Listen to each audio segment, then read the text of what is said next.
কথাই বলে না, ভগবানকে দিয়ে খেলে কোনো দিন কমে না। সকাল সকাল আমাদের বাড়িতে বড় বড় মূল্লা মাছ নিয়ে এসেছে। ক্যামেরায় কীরকম লাগছে জানি না, খুব বড় বড়।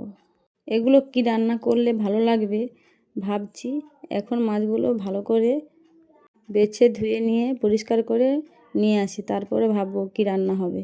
এদিকে পরিষ্কার করে নিয়ে চলে এসেছি, ভালো করে সুন্দর করে হালকা করে লবণ ছড়িয়ে দিলাম। কালকে লিচু নিয়ে চলে এসেছিলো, এগুলো বাইরে রেখে দিলে পচে যাবে, তাই সবগুলো ছড়িয়ে নিয়ে, ডাঁটিগুলো তো ফ্রিজে ভরা যাবে না, ডাঁটিগুলো বাদ দিয়ে সবগুলো ছড়িয়ে নিয়ে তারপরে ফ্রিজে রাখবো।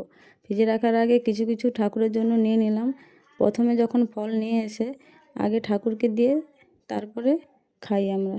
এদিকে ঠাকুর সেবা শেষ করে চলে এলাম রান্নাশালে। মাছগুলো বড় বড়, তাই একটু আলুগুলো বড় বড় করে খাদি করে সিদ্ধ করে নিয়েছি। আর এদিকে মশলায় দিয়েছি দেখো, আদা রসুন টমেটো পেঁয়াজ আর শুকনো লঙ্কা 3টে। রান্না করতে করতে প্রচুর পরিমাণে বৃষ্টি এসেছে, খুবই ভালো লাগছে। অনেক দিন ধরে বৃষ্টি হয় না, প্রচুর পরিমাণে গরমও পড়েছে, তাই বৃষ্টিটা হয়ে খুবই ভালো হয়েছে। আর এদিকে একটু বৃষ্টি হয়েছে বলে এদিকে আমি একটু দেখো আম কেটে খেয়ে ফেললাম।